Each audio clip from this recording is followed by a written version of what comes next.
Hey guys, Jon VanDam here, and we got another question from a reader. Mike Smith asks, when and how do you decide on what types of line to throw? Is it baits? Is it conditions? Is it clear water between monofilament, fluorocarbon, and braided line? That's a great question, and for me and everything, and what I've learned over the years is it all depends on what kind of bait you're fishing. I've got braided line that I throw in clear water, no problem.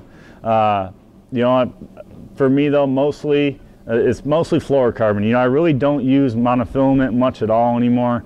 I use braided line for my top waters and that type of thing. Frogs, anytime I'm fishing thick cover, or I'm making long casts, like this sexy dog is one of my favorite top water lures, and making a long cast with it, you want to have that braided line, because if one blows up on it way out there, you still get a good hook set into them.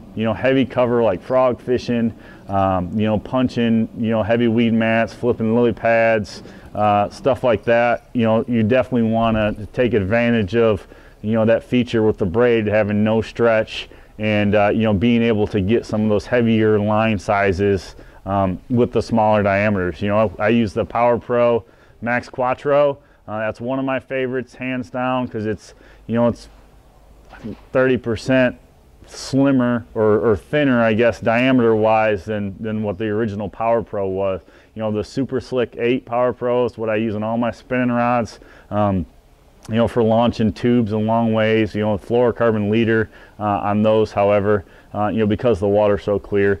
Going into fluorocarbon, I use the Bass Pro Shops XPS fluorocarbon, and I use this almost on everything, to be 100% honest with you. Aside from your top waters and the heavy cover type tactics, fluorocarbon is pretty much what I have spooled up on the rest of my Shimano reels, and it's kind of a great all-around. It has some stretch, not near as much as fluorocarbon does, or not near as much as monofilament does, but it's still a little bit stiffer, so it allows you to get a better hook set where it's not going to have a ton of stretch to it. So as well as the fact that it sinks. The big thing is with the monofilament, why it used to be such a great, and still is a great line for top water. I just like the braid because it gives me better hookups.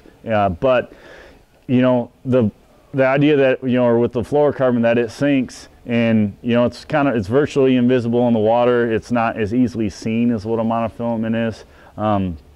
That definitely helps get more bites, especially in clear water situations and the lakes like we have in our Michiana area. With the water being clearer than most places in the country, the fluorocarbon really helps. So Mike, I hope that helps you in deciding what type of line to spool up on your reels this next season, and we'll see you down the road.